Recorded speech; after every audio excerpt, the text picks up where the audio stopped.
প্ৰকৃতিৰ সন্তান প্ৰসৱৰ সময় এয়া চহা কৃষকৰ চৰম প্ৰাপ্তিৰ সময় এয়া আঘোণৰ বাগিচা পথাৰত শ্ৰমৰ উপহাৰ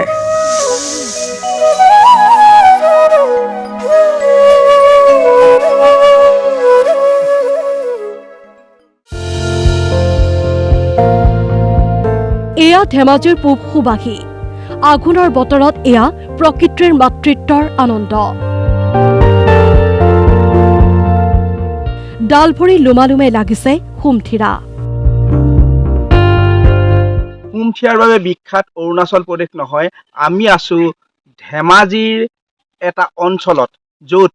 হাৰি হাৰি কমলা আৰু কমলা বুলিয়া হৈ পৰিছে চৌপাশ ক্ৰমত উদিত সুৰুজবৰণীয়া এই হুমথিৰাৰ বাগিচাখন অশেষ শ্ৰমেৰে আজিৰ এই ৰূপ দিছে কৃষক গিৰি শইকীয়াই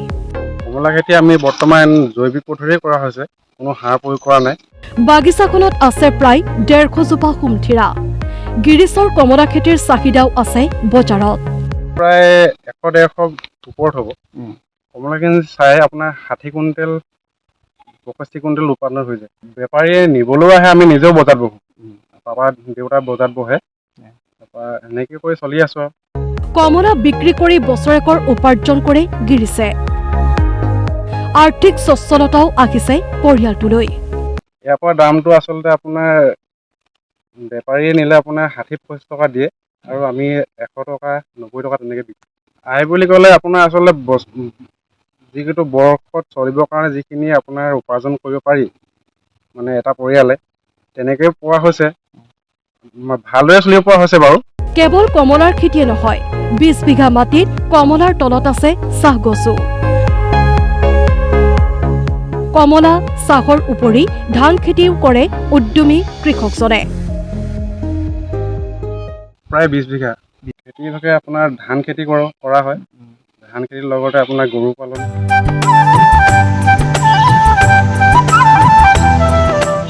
এয়া আকৌ নুমলীগড়ৰ দৃশ্য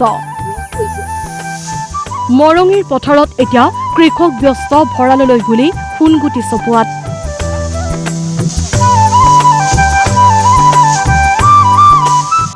পকা ধানৰ মাজে মাজে সৰু সৰু আলি আৰু এই মুহূৰ্তটোত আঘোণৰ পথাৰত এই পকা ধানৰ সৰু সৰু আলিৰ মাজত দেখিব পোৱা গৈছে ধান কটাত ব্যস্ত হৈ গৈছে কৃষকসকল মই বৰ্তমান উপস্থিত আছোঁ গোলাঘাট জিলাৰ নুমলীগড়ৰ মৰঙী অঞ্চলত আৰু মৰঙী পথাৰত দেখিব পোৱা গৈছে ইতিমধ্যে দাৱনীসকল ব্যস্ত হৈ পৰিছে সোণগুটি চপোৱাত